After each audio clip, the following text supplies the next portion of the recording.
今天虽然跌的不多，但是大家体感还是不太理想。不过中小型股依旧是一个轮涨的状况。前两天非常夯的低价低位接，今天倒是又全部都回档，轮到谁去了？轮到 BBU 哦。好 ，BBU 也总算是一个位阶不太高，但是跟 AI 息息相关的。还有像 PCB 最近也陷入了盘整弱弱的，但是会不会弱弱的比较好入手？就要来请问王博了。当然，先来看我们的甲骨文先生啊。我记得1、2季之前，我们有介绍甲骨文标股创新高，财报好，AI 的领头羊，结果现在已经变成腰斩，在信还出现了大家担心会降频的问题。但你发现 AI 的一线军算一算，已经来到非常甜的买点。其实我家那个邻居也在问我啦，说家邻居广达、鸿海、伟创可不可以买啦？说真的，已经跌到这里。如果问我了哈，如果问我认为现在几乎都是甜价。等一下我要跟大家讲说你要怎么去计算啊。那当然先来看一下我们的甲骨文。有人开玩笑说他现在是甲骨文变乙骨文变丙骨文了哈，当然是开玩笑。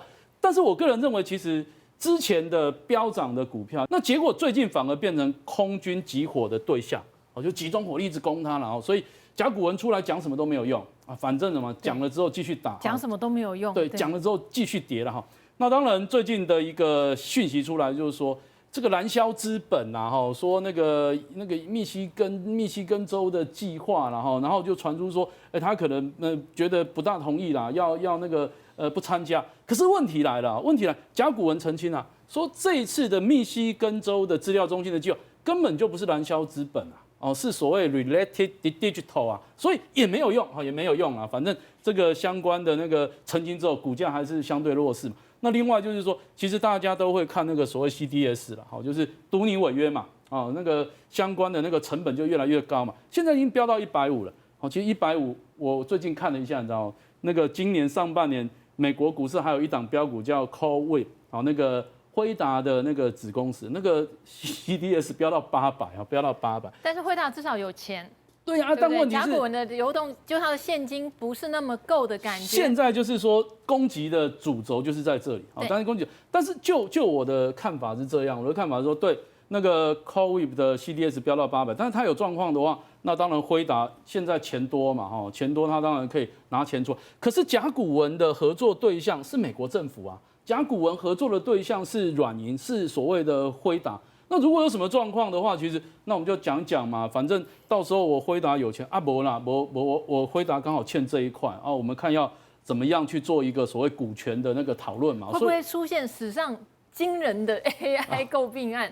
所以我的看法是说，其实违约，如果就我来看，因为现在市场的情绪波动比较大，但是就我来看，要违约的可能性也不高了哈。那我帮大家整理一下了哈，这个是胜利组是不是？然后这个月以来的胜利组，特斯拉已经在创历史新高，马斯克重回首富。对，因为美国股市其实如果我们看纳斯达克跟费半也是回撤季线嘛，所以这些个股它还是很强啊，包括像特斯拉哈。其实特斯拉这一次上去，除了所谓 Robotaxi 之外，大家就是看那个 SpaceX 是不是明年要 IPO 嘛，也是它的股价创高，然后它的市值已经拉到1.6兆美元。当然科希伦之前我们帮大家介绍过，今年的表现，这个月的表现还算不错啦。那这个当然是所谓威腾电子啦，就是做所谓的 SSD 这部分的那个相关的厂商。那至于苹果小跌那苹果之前有创高，辉达最近怎么样，在半年线。说真的也是蛮累的，真的蛮辛苦的。半年线。然后美光如果今天跳上来的话，可能怎样？可能股价又要勾上来。所以它12月以来表现虽然是跌了4.63%，但是它之前是创高的所以大家就看我想如果美光能够好好的表现呢，也许在那个 AI 反攻的这一把火种就从这边烧起来了但是问题就是说，辉达在半年线，它甲骨文对年线之下所以现在怎么样？现在大家有点在打落水狗那当然，如果就我们在操作股票的角度，就哪一天落水狗，然后慢慢的怎么样爬上来了那是不是代表说这个族群也慢慢回稳所以我目前所知道的是说，那其实外资在休假嘛，那甚至有些买盘变卖盘，因为美国股市在跌。另外就是寿险长头的调整，就是 IFRS 部分。那如果说外资休假跟寿险长头的调整到这个月底能够告一个段落，那这个月底能告一个段落，是不是说下个月月初可能买盘就回来了？我认为其实压下来中下旬这边要么你就找机会进入啊切入，要么你就是等到那个1月了哈。所以这个时间的推论大概是推论到明年的1月初啊，那个等他们归队之后，可能会比较有机会了哈。那我们来看这个啦。好，这个就是我们的一线大军们，个个落难呢。像我刚刚看到广达连年线都失守了耶，台达电已经从1000看到891了。好啦，这个是那个大家心里面都在想啊，那个赵华特别交代的任务啦啊，因为说真的，太多的投资朋友其实很喜欢这些台湾最好的股票，可是都落难了啊，都落难。那当然了哈，其实如果说跌破年季线啊、长天期均线这边的话，那当然我们会去。再实际的去检视它的价值嘛哈，那当然其实啦哈，很那个大家在看这些所谓实际价值的时候，包括像台积电啊，很直接很简单，大家会想到什么？本益比嘛，对，以前台积电大家在看法人本益比估大25到28倍嘛，然后25到28，那当然你现在要你去估明年有可能赚到70块，我想现在大家可能会比较保守一点。那今年如果可以赚到58块了啊，58块，然后乘以所谓的那个本益比25倍低。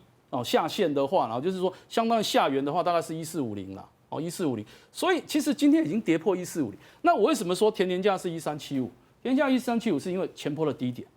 就是说我们算出一个我们认为可以合理的那个中线的买点之后，因为它前波的那个低点在1375，所以我就抓1375。这个甜甜价大家也可以留意。那至于这些股票啦，鸿海、广达、伟创、伟影，那一般来说，如果我们去看那个所谓 AI 组装，本益比大概是15到18倍。那你说鸿海今年估大14.2到14.5嘛，然后你乘以15嘛，那大概就213。其实我们现在在看今年估的本益比啊，今年估的 EPS 啦，其实明年应该都是往上成长所以这些我帮大家整理出来，大家就拍起来拍起来，你可以什么？你可以仔细的看一下啦。我想有的股票啦，你就自己去试算，然后计算一下它相关的那个什么那个本益比的区间。好，先看2档已经到你所谓甜甜价的股票，这个很辛苦，你知道吗？这很辛苦，特别是广达。今天王博就压力看起来就是有点大喽，压力有点大。可是说实话，你在这边推压力才大啊，到这边的话，你压力应该小一点，因为它真的是变得物美价廉。对，其实我们在达人秀里面，我们通常股票冲上去之后，我们都会提醒大家，你不要追，最好是有压回。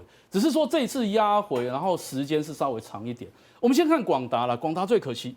因为广达那一次是跌破年线，对，跌破年线的时候，那时候我们在这边讨论嘛，说那个很多投资广达的那个股民已经去那个公园占位置站好了嘛，对不对？那时候我就说大家不要放弃，其实有机会。后来反弹这一波上来之后，大家又想说有没有机会去突破这个314，结果没有想到什么？没有想到就马上又跌下来，又破年线，又破低了所以变成什么？变成好不容易我们把那个什么，把那些相关的那个公园套件组已经收起来，你知道吗？又要拿去公园站位置，又要把储藏室打开，就很辛苦。那我的看法是，其实我刚刚有算给大家了嘛。如果我们从本益比的角度，大概270嘛，但是这里有一个前波低点25、2.5，所以说如果说这2个礼拜有回测所谓前波低点，我反而认为了你就拼着蛀牙的那个风险我觉得你中线可以进场。好，因为当然应该也是美系外资有出报告了，12月伺服器的出货量会比较明显的下降，对，可能大家也有在反映这件事情。其实大家主要我认为啦，都已经到12月了，应该看明年看明年。那当然，鸿海这档股票就是长公主卖股之后，然后又开始压下来本来说没事啦，没事啊，没事，的确当初也稍微跳上来没事。我们如果抓前波低点的话是203，所以我们就是说，越接近那个203中线就可以进场，然后就是。有时候我们在看这些股票，就是说，委屈。其实为什么说那个老 AI 现在就钱不过去嘛？对，我们目前最现实的就是都在涨一些低位阶中小股。对，所以我们就来看因为内资大户就强攻这些股票 ，BBU、CPU、PCB、记忆体设备。那今年有一个特色就是台湾股票市场从4月那个落底反弹上来之后。就是什么？就是急涨急跌，那个涨跌的意味的速度非常快，所以有时候你看那个股票 CPU 涨了之后直接上去，下来之后直接下来，然后转到另外一个族群又直接上去，所以我的看法是说，那现在既然 AI， 那现在既然有些 AI 的指标股现在休息嘛，电子的大哥在休息，那我们就看高价股，然后来找那个中低价有利基有集团的股票来操作。那当然，这是所谓的 BBU 啦，休息打勾，休息打勾，休息打勾。大型股都在休息。对，可是问题来了，你看400张刀也很聪明啊，你休息我就不要碰，可是你看哦，其实这里几乎都有动作，比较中低价的。对对对，那像那个嘉百运、新能高涨停、西盛涨停，这个可能大家可能想，今天突然跳涨。可是顺达的话，你仔细看哦，顺达其实这3个主要的那个筹码其实都是往上的哦，所以顺达最近就从低点慢慢爬上。好，那我认为啦，我们来看这2档股票，一档股票是系统店，那当然系统店其实也纠结在这里一段时间了，然后。那我的看法是说，因为他已经跟大家讲，他已经获得那个 CSP 大厂的订单，明年第1季开始出货嘛。那另外就是说，你除了 BBU 之外，很重要的电力革命就是 HVDC 高压直流的电源解决方案，美国制造。所以我觉得这档股票呢，这里大家可以留意。那当然了如果你要做那个所谓区间规划因为现在大家都会去讨论说那个抢价差区间规划。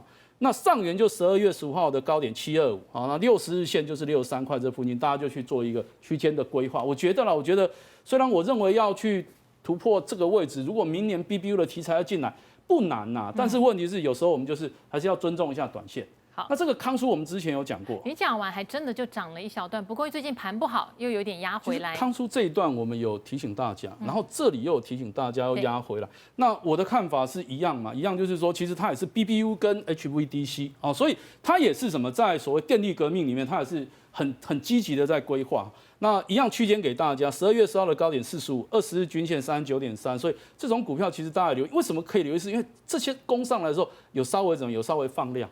好，对，不过这个外资不太捧场最近会压回也是跟这个外资有点关系啊。投信站在买方，投信是慢慢的在默默的在接啦，但是有时候外资有时候都是那个内资转外资嘛，它冲来冲去，冲热的。对，所以这个我觉得 BBU 接下来还是有好戏看。那另外说，有好戏，但是还没有落幕的我认为是 PCB 啦。对，不过他们也是忽然之间，像台光电前阵子也是有创新高，大家想，哎呀又来不及了啊，现在回档，哎呦又怕怕的，一直在这样的轮回。重点来了，我们看一下这里400张大户帮大家整理，都大部分在都在里面啊。所以你都在里面的状况下，当然外资涨价就是调涨目标价，不手软嘛。甚至说我看到高盛、台光电要看2060的时候，我还怎么样，差点从椅子里面那个摔下来。为什么？我想说哇，这么看好，那如果台光电2060的话，那个台积电1888就委屈了嘛，对不对？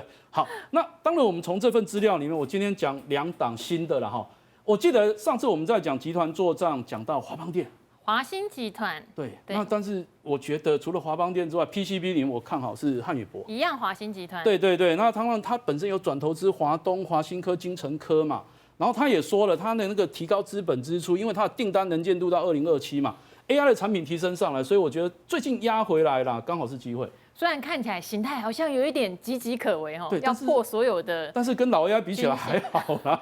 好，对，所以这档股票大家整理要表态。对，而且你看那个投信其实就默默的在接，非常多。对，那另外一档股票这是转机转机这要提醒大家，因为这是比较中低价。是。那其实当年泰迪也是100多块的股票其实它130块的时候我去查过，那个时候华通才40块，金像电才80块。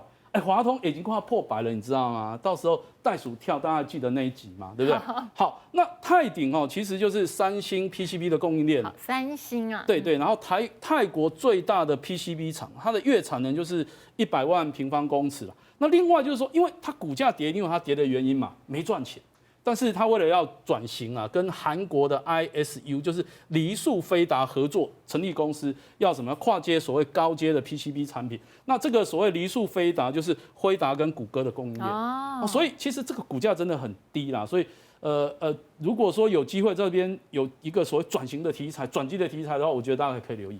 好，因为有个泰，所以可以想象得到跟泰国很有关系对，泰国的产能其实非常的大比较属于转机方面，大家可以参考看看，因为最近低价股确实很受欢迎对。好，非常谢谢王博，谢谢赵华。